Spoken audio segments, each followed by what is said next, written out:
السلام عليكم ورحمة الله وبركاته.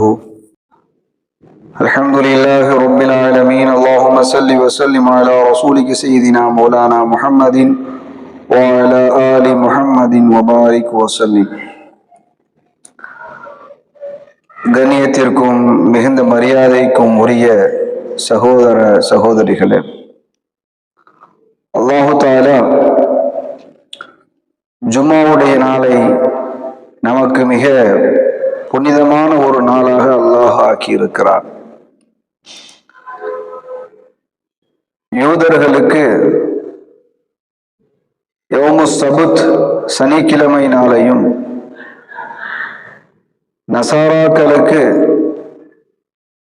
யௌமுல் அஹத் ஞாயிற்றுக்கிழமையையும் அல்லாஹ் ஆக்கி தந்தான். அந்த வகையில்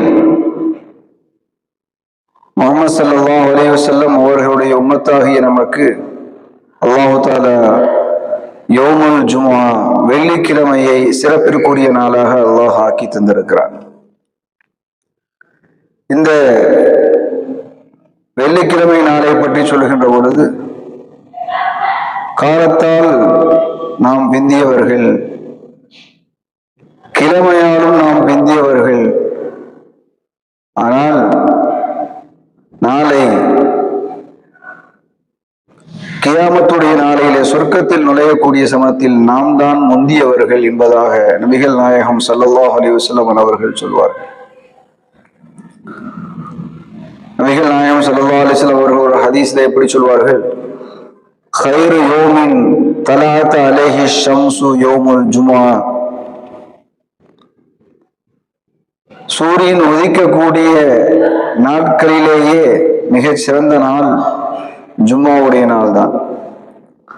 வாரத்தில் 7 நாட்களிலும் சூரியன் உதிக்கின்றது, ஆனால் அதில் சிறந்த நாள் ஜும்மாவுடைய நாள் என்று நாயகம் கூறினார்கள். ஃபீஹி குலிக ஆதம் அலைஹிஸ்ஸலாம். அந்த ஜும்மாவுடைய நாளில் தான் ஆதம் அலைஹிஸ்ஸலாம் அவர்கள் படைக்கப்பட்டார்கள். வஃபீஹி உதுகிலல் ஜன்னா. அந்த ஜும்மாவுடைய நாளில் தான் சுவனத்தில் நுழைவிக்கப்பட்டார்கள். வஃபீஹி உஹ்ரிஜ மின்ஹா. அந்த ஜும்மாவுடைய நாளில் தான் அவர்கள் சுவனத்திலிருந்து வெளியேற்றப்பட்டார்கள் என்பதாக நாயகம் கூறினார்கள்.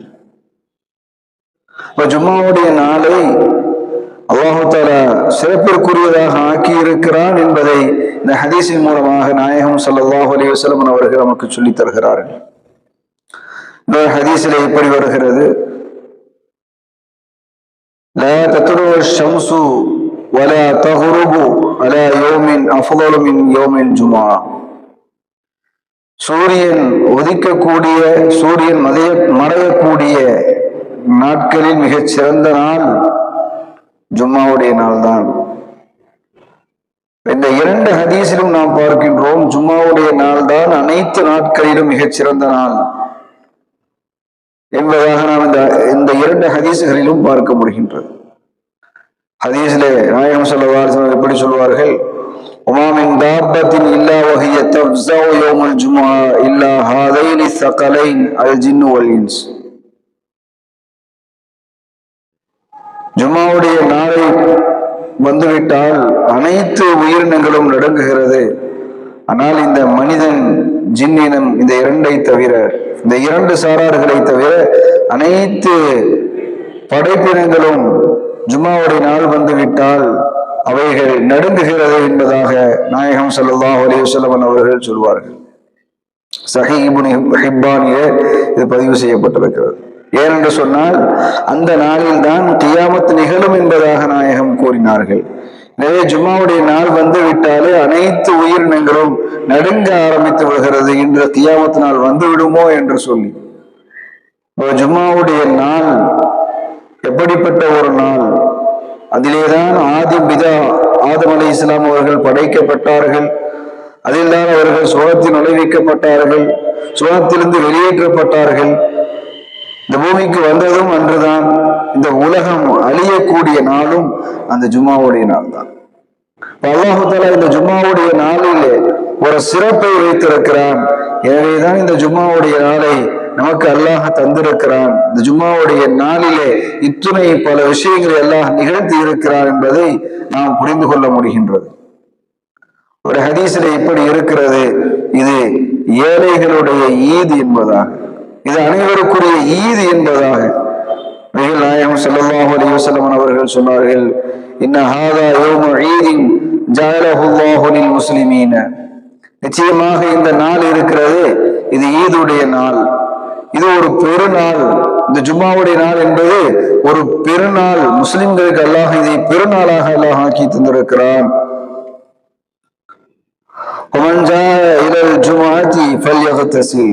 எனவே யார் ஜும்மாவிற்கு வருகிறாரோ அவர் தன்னை தூய்மைப்படுத்திக் கொள்ளட்டும், அவர் குளித்துக் கொள்ளட்டும் என்பதாக நாயகம் ஸல்லல்லாஹு அலைஹி வஸல்லம் அவர்கள் சொன்னார்கள். இந்த ஹதீஸ் இப்னு மாஜாவிலே இருக்கிறது. அப்போ ஜும்மாவுடைய நாளை அல்லாஹ் ஈதுடைய நாளாக ஆக்கி இருக்கிறான். அந்த நாளிலே ஜும்மாவிற்கு வரக்கூடியவர்கள், தொழுகைக்கு வரக்கூடியவர்கள் குளித்துக் கொள்ளுங்கள் என்று நாயகம் கூறியிருக்கிறார்கள் என்று சொன்னால், அப்போ இந்த ஜும்மாவுடைய நாளினுடைய சிறப்பை நாம் புரிந்து கொள்ள வேண்டும். கண்ணியத்திற்குரியவர்களே, இந்த ஜும்மாவுடைய நாளிலே ஒரு குறிப்பிட்ட நேரம் இருக்கிறது. ஜும்மாவுடைய நாளிலே ஒரு குறிப்பிட்ட ஒரு நேரம் இருக்கிறது.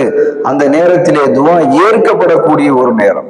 எனவேதான் நீங்கள் முஸ்லிம்கள் நிறைய வாழக்கூடிய பகுதிகளிலே, குறிப்பாக அரபு பகுதிகளிலே நீங்கள் பார்த்தீர்கள் என்று சொன்னால், வியாழக்கிழமை மகரிபானவுடன் எல்லோரும் அவர்கள் பள்ளிவாசலை நோக்கி வந்து விடுவார்கள், பள்ளிவாசல்களில் இருப்பார்கள். குறிப்பாக ஹரம் ஷரீஃபிலே நாம் பார்ப்போமேயானால் வியாழக்கிழமை இரவு ஆகிவிட்டாலே அதிகமாக இபாதத்திற்காக ஹரம் ஷரீஃபை நோக்கி வந்து விடுவார்கள். மதீனாவில் இருக்கக்கூடியவர்கள் மதீனாவுடைய பள்ளிக்கு வந்து விடுவார்கள். இப்படி ஆங்காங்கே இருக்கக்கூடிய பள்ளிகளுக்கு அவர்கள் வரக்கூடிய ஒரு பழக்கத்தை நாம் பார்க்கின்றோம். காரணம், ஜும்மாவுடைய நாள் அதிகமான நன்மைகளை பெற்று தரக்கூடிய ஒரு நாள். குறிப்பாக இந்த ஜும்மாவுடைய நாளில் ஒரு குறித்த நேரம் இருக்கிறது. அந்த நேரத்திலே யார் தொழுகையிலே இருக்கிறார்களோ, அந்த நேரத்தில் யார் துவாவிலே இருக்கிறார்களோ, தொழுகைகின்ற சமயத்திலே துவா செய்யக்கூடிய சமயத்திலே அவர்கள் எதை கேட்கிறார்களோ அல்லாஹ் அதை வழங்கக்கூடியவனாக இருக்கிறான் என்று நபிகள் நாயகம் ஸல்லல்லாஹு அலைஹி வஸல்லம் அவர்கள் சொன்னார்கள். இன்ன ஃபில் ஜும்ஆத்தி லஸாஅத்தன் லா யுவாஃபிகுஹா முஸ்லிமுன் காயிமுன் யுஸல்லி யஸ்அலுல்லாஹ கைரா இல்லா ஆதாஹு இய்யாஹு. எந்த ஒரு மனிதன் நின்ற நிலையிலே தொழுது கொண்டிருக்கிறார்களோ, தொழுகின்ற சமயத்தில் அவர்கள் எதை கேட்கிறார்களோ, அந்த குறித்த நேரத்திலே யார் தொழுகையிலே இருக்கிறார்களோ, அல்லாஹ்விடத்தில் துஆ செய்ய நிலையிலே இருக்கிறார்களோ, அவர்கள் எந்த ஒரு கைரை கேட்கிறார்களோ அல்லாஹ் அதை கொடுக்காமல் இல்லை, அல்லாஹ் அதை நிறைவேற்றுகிறார் என்று நபிகள் நாயகம் ஸல்லல்லாஹு அலைஹி வஸல்லம் அவர்கள் சொன்னார்கள். அப்ப அந்த ஒரு குறித்த நேரத்தை நாம் அடைந்து கொள்ள வேண்டுமானால் நாம் முழு ஜும்மாவுடைய நாளிலும் அமலிலே ஈடுபட வேண்டும். அப்படி ஈடுபட்டால்தான் நிச்சயமாக அந்த குறித்த ஒரு நேரத்திலே நாம் இபாதத்து செய்த நிலையிலே, துஆ செய்த நிலையிலே நாம் இருக்க முடியும். கண்ணியத்திற்குரியவர்களே, அதே போல நபிகள் நாயகம் ஸல்லல்லாஹு அலைஹி வஸல்லம் அவர்களுடைய ஹதீஸிலே வருகிறது, ஹிய மா பைன யஜ்லிஸல் இமாமு இலா துக்ல ஸலா. இந்த நேரம், குறித்த நேரம் என்று எது என்று சொன்னால், இமாம் உட்காரக்கூடிய குத்துபா, 2 குத்துபாவிற்கு மத்தியிலே உட்காரக்கூடிய அந்த நேரத்தில் இருந்து தொழுகை முடிகின்ற நேரம் வரைதான் அந்த குறித்த நேரம் என்பதை நமக்கு சொல்லித் தருகிறார்கள். அதே போல இன்னொரு ஹதீஸில் நாம் இப்படி வருகிறது, யௌமுல் ஜுமாத்தி இஸ்னதா அஷர சாஅத்தன். ஜும்மாவுடைய நாள் என்பது 12 மணி நேரம், ஜும்மாவுடைய பகல் என்பது 12 மணி நேரம். லா யூஜது ஃபீஹா அப்துல் முஸ்லிமின் யஸ்அலுல்லாஹ ஷைஅன் இல்லா ஆதாஹு இய்யாஹு ஃபல்தமிஸூஹா ஆகிரஹு சாஅத்தின் பாதல் அஸ்ர். இந்த ஜும்மாவுடைய பகல் என்பது 12 மணி நேரம். எனவே நீங்கள் அந்த நேரத்திலே எந்த ஒரு முஸ்லிமான ஒரு அடியான் அல்லாஹ்விடத்திலே கேட்கிறாரோ அல்லாஹ் தஆலா அவனுக்கு கொடுக்காமல் இருப்பதில்லை, அல்லாஹ் அவனுக்கு கொடுக்கிறான்.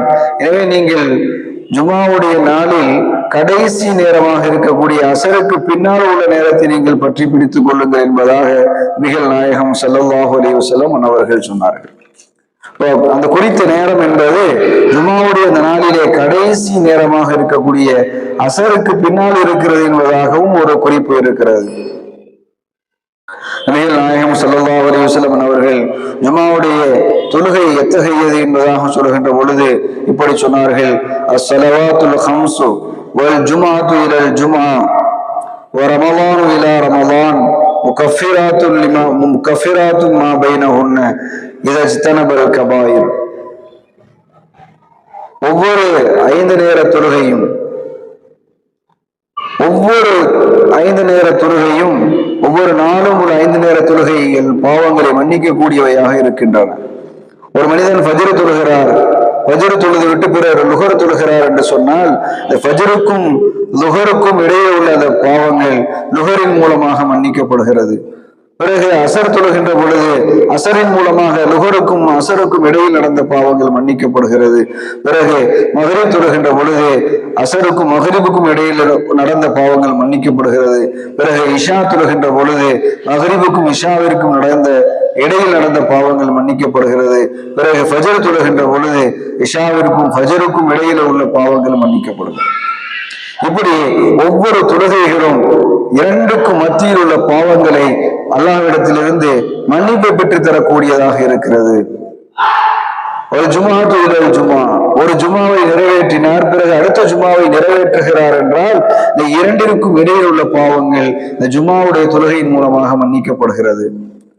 ஒரு ரமலானிலே ஒருவர் முழுமையாக இபாதத் செய்தார், பிறகு அடுத்த ரமலானை அவர் அடைந்து அதில் இபாதத் செய்கின்ற பொழுது இந்த 2 ரமலானுக்கும் இடையில் நடந்த பாவங்கள் எல்லாம் மன்னிக்கப்படுகிறது. ஆனால் பெரும்பாவங்களை விட்டும் அவர் தவிர்ந்திருக்க வேண்டும். பெரும்பாவங்கள் நிகழ்ந்திருந்தால் அது தௌபாவின் மூலமாக மன்னிக்கப்படும் என்பதை நபிகள் நாயகம் ஸல்லல்லாஹு அலைஹி வஸல்லம் ஹதீஸின் மூலமாக நாம் பார்க்க முடியும். அப்படியானால் கண்ணியத்திற்குரியவர்களே, அப்ப இந்த ஜும்மாவுடைய தொழுகையை இப்பொழுது ஒரு மனிதன் நிறைவேற்றிவிட்டு பிறகு அடுத்த ஜும்மாவை அவன் நிறைவேற்றுகின்ற பொழுது இடையில் 7 நாட்கள் நடக்கக்கூடிய சிறிய வகையான எல்லா பாவங்களையும் அல்லாஹ் மன்னிக்கிறான் இந்த ஜும்மாவுடைய தொழுகையின் மூலமாக என்று சொன்னால், அப்ப இந்த ஜும்மாவுடைய நாளும் இந்த ஜும்மாவுடைய தொழுகையும் எந்த அளவிற்கு முக்கியத்துவம் வாய்ந்தது என்பதை நாம் கவனத்திலே கொள்ள வேண்டும். கண்ணியத்திற்குரிய சகோதரர்களே,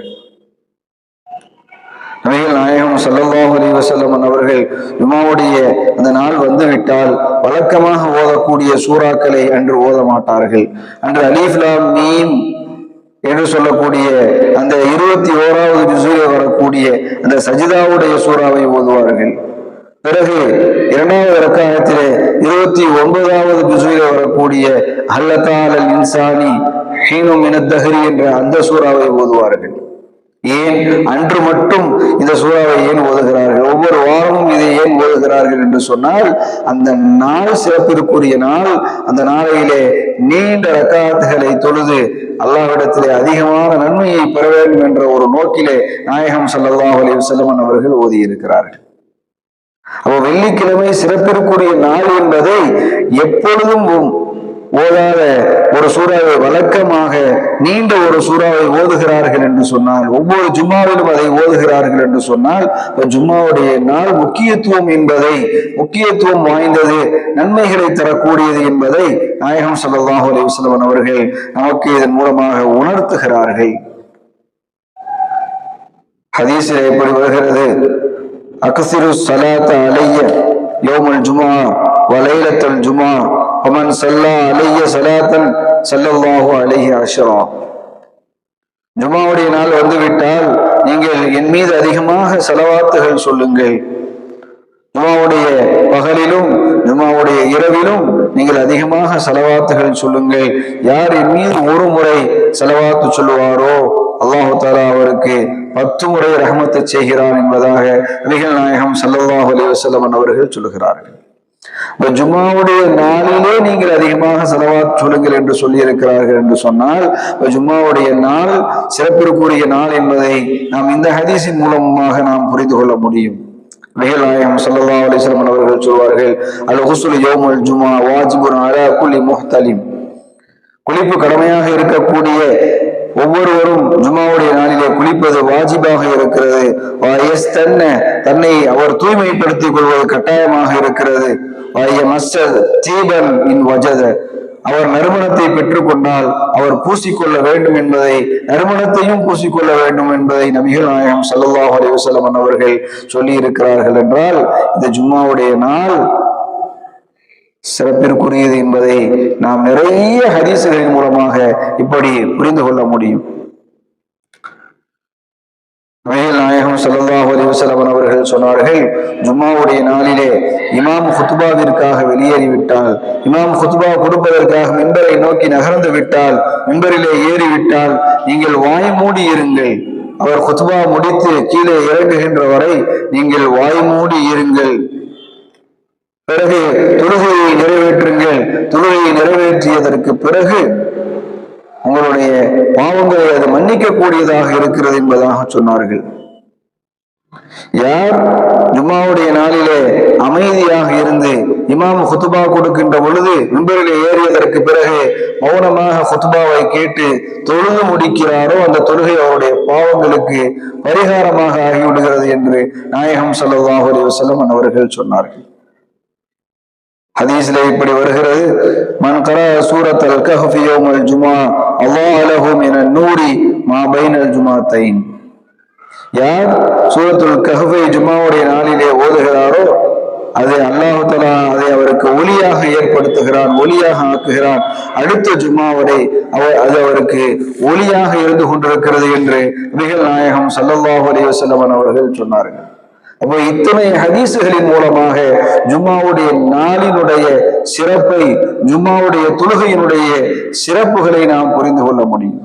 நாயகம் இப்படி சொல்வார்கள், முதலில் வருபவர் அல்லாஹ் தஆலா அவருக்கு ஒட்டகத்தை தானமாக கொடுத்த, குர்பானி கொடுத்த நன்மையை அல்லாஹ் தருகின்றான். இரண்டாவதாக வருபவருக்கு மாட்டை குர்பானி கொடுத்த நன்மையை அல்லாஹ் தருகின்றான். மூன்றாவதாக வருபவருக்கு கோழியை குர்பானி கொடுத்த நன்மையை அல்லாஹ் வழங்குகிறான். அடுத்து வரக்கூடியவருக்கு அல்லாஹ் முட்டையை தானமாக தந்த நன்மையை அல்லாஹ் வழங்குகிறான். எப்பொழுது இமாம் குத்பா ஓதுவதற்காக மிம்பரை நோக்கி சென்று விடுவாரோ, மிம்பரிலே ஏறி விடுவாரோ, வருகையை பதிவு செய்யக்கூடிய மலக்குகள் அந்த தப்தரை வைத்துவிட்டு, சுருட்டி வைத்துவிட்டு அவர்களும் குத்பாவை கேட்க ஆரம்பித்து விடுகிறார்கள். அவர்களும் ஜும்மாவிலே ஹாதிராக ஆகிவிடுகிறார்கள். அவர்கள் குத்பாவை கேட்க ஆரம்பித்து விடுகிறார்கள் என்று நபிகள் நாயகம் ஸல்லல்லாஹு அலைஹி வஸல்லம் அவர்கள் சொன்னார்கள்.